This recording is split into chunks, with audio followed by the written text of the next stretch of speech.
The internet has changed a lot in the last 5 years. And the way people make decisions on what they purchase is no different. More than ever, social media is driving purchases, especially among younger audiences. A Google algorithm update that rolled out back in August of 2024 has dramatically shifted the way that websites are showing up organically online. Some folks are even saying that Google is now favoring platforms like Reddit or even its own AI over traditional websites. Then there's platforms like Etsy, Gumroad, and Google My Business where you can start selling without even having a website. So it begs the question, do businesses even need websites anymore, or are they dead? Stick around because by the end of this video, you'll know exactly whether you need a website or if you're better off without one. The answer to whether or not your business needs a website depends on two major factors. One, who is buying your website? And number two, what kind of product you're selling. Let's break both of these down so you can make the right decision. Write that down, write that down! First, who is buying your product? The type of person that's naturally attracted to what you're selling, also known as your target audience,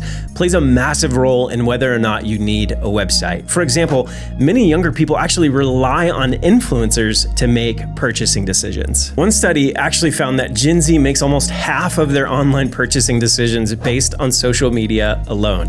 So does that mean if your audience is young, you don't need a website? Not so fast. Just because someone might be inspired to make a purchase from an influencer's social media post doesn't mean that's the only place they look before making a decision. In fact, on average, people browse up to 5 different online sources before buying. And the higher the price, the more research they do. That brings us to our next question.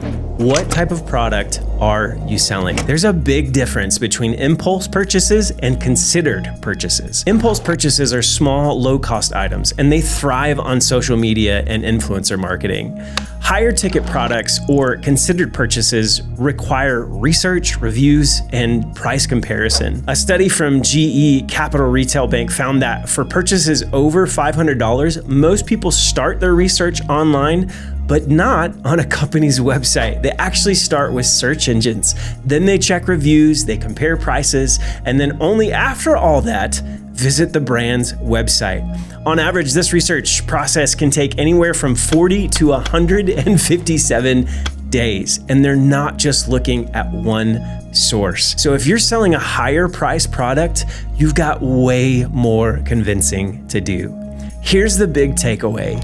The user journey is fractured. Today's buyers don't just click buy now the second they see a product or they hear about it, right? They jump between multiple platforms, Google, social media, review sites, forums, all of those before making their final decision. So asking yourself, do I need a website, is actually the wrong question. A better one, how do I nurture potential buyers at every stage of the journey? The answer is you need a holistic online strategy. Here's the deal. You don't really own your audience on most platforms. Google and Meta could change their algorithms overnight and suddenly your traffic could disappear. Remember MySpace or Vine? Even Facebook and Instagram reach has dropped dramatically over the years. Relying only on social media is actually very risky. Your website gives you control. It's a place that isn't necessarily as dependent on an algorithm. But there's actually one platform where you own your audience way more than all the others.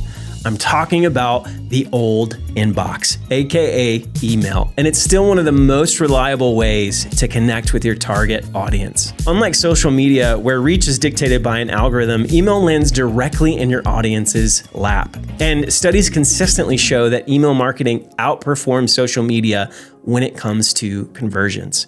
So the best strategy, own what you can and diversify the rest. Meet your audience where they are on social media or in search results, but don't put all your eggs in one basket. Your website isn't just a place to sell, it's a hub for long-term growth. And when paired with an engaged email list, it becomes one of the most powerful marketing tools you have. So do you need a website or are they dead?